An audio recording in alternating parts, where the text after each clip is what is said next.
बिस्मिल्लाहिर्रहमानिर्रहीम। अस्सलाम वालेकुम। मैं हूं रज़ा मेकन, आप देख रहे हैं IR के न्यूज़। आइए जानते हैं कुछ अहम अपडेट सदीक जान साहब से। इमरान खान साहब के खिलाफ फैसला देने वाले जज नासिर जावेद राना के पर्सनल स्कैंडल के बाद ये दूसरा बड़ा धचका है इस अलकादिर केस के घटिया फैसले को। और ये घटिया फैसला जो है ये इस्लामाबाद हाई कोर्ट ये केस जाने से पहले ही गटर में चला गया। बाकी केसेस तो जो हैं वो गटर में गए अपील की स्टेज पर, जब अपील में वो डिस्कस हुए तो इद्दत केस भी अपील की स्टेज पर गटर में गया और साइफर केस भी गटर में गया जब अपील उसकी सुनी गई। लेकिन ये केस पहला केस है जो फैसला इस्लामाबाद हाई कोर्ट में चैलेंज होने से पहले गटर में चला गया है। मैं इसलिए कह रहा हूं कि देखें, इस केस के ऊपर हमारी हुकूमत, हमारे हुकूमती इदारों ने सबसे ज़्यादा पैसे की इन्वेस्टमेंट की है, सबसे ज़्यादा टाइम की इन्वेस्टमेंट की है, सबसे ज़्यादा मीडिया को कंट्रोल किया है। शाहजेब खानज़ादा हो, दीगर हो, इनको सबसे ज़्यादा इस्तेमाल किया है इस केस के अंदर। इस केस के अंदर जब इसका फैसला आया तो जितना बड़ा इमरान खान पर, उनकी एहलिया पर और PTI पर अटैक किया गया, किसी केस में इतना बड़ा अटैक नहीं हुआ। लेकिन जितने जल्दी इस केस को गटर में ये गया है, इससे पहले कोई केस इतनी जल्दी जो है वो गटर में नहीं गया। यानी इससे ज्यादा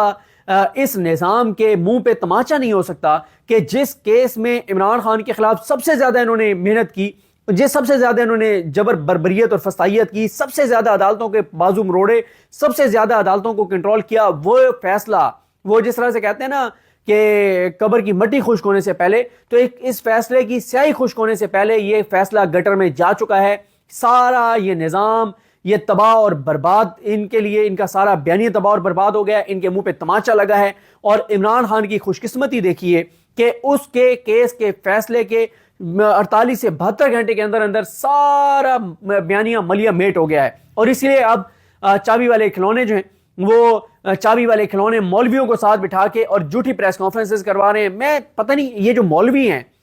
इनके पीछे जो है वो कैसे लोग नमाज कैसे पढ़ते होंगे, इनके पीछे लोग किस तरह से, मतलब जिसको पता है कि मौलवी बैठ के झूठ बोल रहा है, उसके पीछे अगर सुनने वाला वो कल को उसके पीछे नमाज कैसे पढ़ सकता है कि एक झूठे आदमी के पीछे, एक चाबी वाले खिलौने के पीछे, एक आलाकार के तौर पे इस्तेमाल होने के वाले के पीछे कैसे कोई मतलब सुकून के साथ नमाज पढ़ सकता है। जैसे एक इस्लामाबाद की मस्जिद में एक शख्स जो है वो जुमा पढ़ाता है, सरकारी मस्जिद है वो, यानी सरकार की जगह के ऊपर है और सरकार का वो मुलाजिम है, मुलाजिम नहीं भी है तो सरकार ने उसको अलाउ किया हुआ है। एक बहुत बड़ी एक मार्केट है जिसकी मस्जिद है, और वो शख्स जो है वो जुमा पढ़ाने वाला, वो इमरान खान के खिलाफ जो उसने गवाही दी थी इद्दत केस में, वो झूठी साबित हो चुकी है और उसके ऊपर अपील में ऊपर की अदालत मोहर लगा चुकी है कि वो गवाही झूठी थी और इमरान खान के खिलाफ केस नहीं बनता था। तो अब मतलब कैसे वो शख्स वहां पे जुमा पढ़ाता है, झूठा आदमी, और पीछे इतनी बड़ी तादाद में लोग उसके पीछे जुमा पढ़ते हैं और पता नहीं, शायद लोगों को पता नहीं है इतनी कि ये वो शख्स है जो झूठी गवाही उसने दी थी और वो झूठ साबित हो चुकी है। खैर, अब पहले तो उस जज का स्कैंडल आ गया जिसपे यानी फैसला आने से 1-1.5 घंटे पहले मतीउल जान साहब ने जुल्फकार भुट्टो साहब का इंटरव्यू किया और उन्होंने इसको ब्रेक किया और उन्होंने बताया कि जनाब ये जो जज है 2004 में इसके खिलाफ सुप्रीम कोर्ट का फैसला मौजूद है, सुप्रीम कोर्ट के चीफ जस्टिस पाकिस्तान का फैसला मौजूद है कि ये एक झूठा शख्स है, बददियानत शख्स है जिसने ढटाई के साथ गलत काम किया। ये इस काबिल है ही नहीं कि ये सिविल मजिस्ट्रेट भी रहे, ये मजिस्ट्रेट नहीं रह सकता। और ये आप देखें वो कितना बड़ा उससे फैसला, पता नहीं उसने फैसला, यानी अगर काश के ऐसा होता कि इस्लामाबाद हाई कोर्ट इनको बुला सकती जज साहब को और इनसे पूछती कि ये बताएं कि पैराग्राफ नंबर फलां में क्या है, पैराग्राफ नंबर फलां में क्या है, अच्छा फलां डॉक्यूमेंट के ऊपर आपने अपना क्या फैसला लिखा है। तो मैं आपको ईमानदारी से बता रहा हूं कि ये जज साहब अपना लिखा हुआ फैसला नहीं बता सकते कि क्या है, क्योंकि शहर इक़्तिदार में बहुत ज्यादा ये खबरें गर्म है कि ये फैसला, यानी अब आप अंदाजा लगाएं कि इस हद तक चीजें हो रही हैं कि कोई कहता है कि फलाने वकील ने लिखा है, वो कहता नहीं फलाने लिखा है, फलाने लिखा था। वो जब कुछ जजों को दिखाया गया, रिटायर्ड जजों को, तो उन्होंने कहा ये तो कमजोर फैसला है। फिर एक और वकील से लिखवाया गया, वो सुप्रीम कोर्ट के रिटायर्ड जजों को भेजा गया और रिटायर्ड जजों से मुराद काजी फायजी साहब जैसे घटिया, मकरू, नीच, गलीज, खबीस इंसान ही हो सकता है, या और 1-2 दाने ऐसे हैं काजी जैसे घटिया जो अभी तक मौजूद हैं, उनको दिखाया गया होगा। यानी इस हद तक शहर इक़्तिदार में बातें हो रही हैं कि फैसले लिख के वकीलों से लिखवा के पहले भेजे गए ऊपर सुप्रीम कोर्ट के रिटायर्ड जजों को कि ये बताएं कि ये फैसला इस काबिल है कि ये सुप्रीम कोर्ट तक बरकरार है, और उसके बाद फिर जो है वो फैसला जारी करवाया गया। लेकिन जो जारी हुआ फैसला, वो भी फैसला सारा कुछ इनका बर्बाद हो गया। اور اب جو انہوں نے احمد نورانی صاحب نے جو تفصیل بتائی ہے کہ جو برطانیہ کی عدالت کا فیصلہ تھا، اس فیصلے میں باقاعدہ یہ لکھا ہوا ہے کہ ملک ریاض کا یہ پیسہ سپریم کورٹ کے اکاؤنٹ میں جائے گا. جو NCA جو برطانیہ کی نیشنل کرائم ایجنسی ہے اس کے درمیان اور ملک ریاض صاحب کے درمیان جو معاہدہ ہوا، اس معاہدے میں یہ شرط تھی کہ ملک ریاض یہ پیسہ جو فریز ہوا تھا، جو وہ نہیں نکلوا سکتے تھے، وہ اس طرح سے ان کی آپس میں سیٹلمنٹ ہوئی کہ وہ پیسہ ملک ریاض کا پاکستان بھیجا جائے گا اور پاکستان میں سپریم کورٹ کے اکاؤنٹ میں آئے گا. اور یہ وہ چیز ہے جو جج نے بددیانتی کی ہے، جھوٹ ہے، غلط بیانی کی ہے اور چھپائی ہے جج نے. جج کے پاس یہ چیز اگر نہیں تھی تو وہ فیصلہ نہیں کر سکتا تھا، اور اگر تھی تو اس کو پورا لکھنا چاہیے تھا، جو کہ اس نے نہیں لکھا. تو یہ دوسرا بڑا جھٹکا ہے، دھچکا ہے القادر کیس کے فیصلے کو، جو کہ ایک گھٹیا فیصلہ ہے. کہ یعنی اس سے بڑی کیا بات ہو سکتی ہے کہ عمران خان کے خلاف بیانیہ یہ بنایا گیا کہ اس نے، پہلی بات تو یہ ہے کہ القادر یونیورسٹی سیرت النبی صلی اللہ علیہ وآلہ وسلم کے اوپر یہ یونیورسٹی بنی ہے، اور آپ نے وہ یونیورسٹی بنانا اس کا جرم بن گیا. اور جو چور ڈاکو اور لٹیرے ہیں، جو